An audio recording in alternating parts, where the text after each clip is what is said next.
ବାସ୍ତୁଶାସ୍ତ୍ର ଅନୁସାରେ ଗୃହର ମୁଖ୍ୟ ଦ୍ୱାର କି ପ୍ରକାରର ହେବା ଆବଶ୍ୟକ ଏହି ବିଷୟରେ ମୁଁ ଆଜି ଆଲୋଚନା କରୁଛି। ଘରର ମୁଖ୍ୟ ଦ୍ୱାର ବା ପ୍ରବେଶ ଦ୍ୱାରର ଆକାର ବର୍ଗାକାର କିମ୍ବା ଅନିୟମିତତା ହେବା ଅନୁଚିତ। ଦ୍ୱାରର ଆକାର ଆୟତକାର ହେବା ଉଚିତ, ଯାହାର ଲମ୍ବ ଓ ପ୍ରସ୍ଥ ଅନୁପାତ 2:1 ହେବା ଆବଶ୍ୟକ।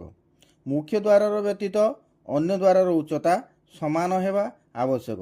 ମୁଖ୍ୟ ଦ୍ୱାର ଅନ୍ୟ ଦ୍ୱାରଗୁଡ଼ିକର ଠାରୁ ସାମାନ୍ୟ ଉଚ୍ଚ ହେବା ଆବଶ୍ୟକ।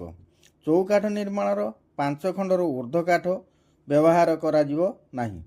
ଚୌକାଠ ବା ଚୌବନ୍ଧ 4ଟି କାଠରେ ହେବା ଆବଶ୍ୟକ। ମୁଖ୍ୟ ପ୍ରବେଶ ଦ୍ୱାର କାଠ ମୂଲ୍ୟବାନ କାଠରେ ପ୍ରସ୍ତୁତ କରିବା ଦରକାର। ଦ୍ୱାର ଓ ଚୌକାଠକୁ ଯେକୌଣସି କାନ୍ଥର ଶେଷ ସୀମାରେ ରଖିବେ ନାହିଁ।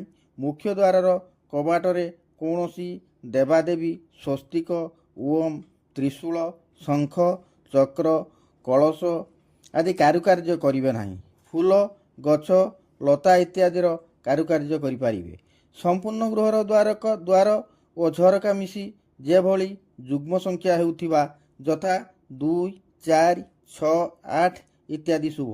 ମାତ୍ର ଦ୍ୱାରର କବାଟ ଯଦି ଆପେ ଆପେ ଖୋଲିଯାଏ, ଏହା ଗୃହର ବାସ କରୁଥିବା ବ୍ୟକ୍ତିମାନଙ୍କ ଉପରେ କୁପ୍ରଭାବ ପଡ଼ିଥାଏ। ବିଶେଷତଃ ଭାବରେ ସନ୍ତାନ ସନ୍ତତିଙ୍କ ଉପରେ କୁପ୍ରଭାବ ପଡ଼ି ରୋଗ ସୃଷ୍ଟି କରାଥାଏ।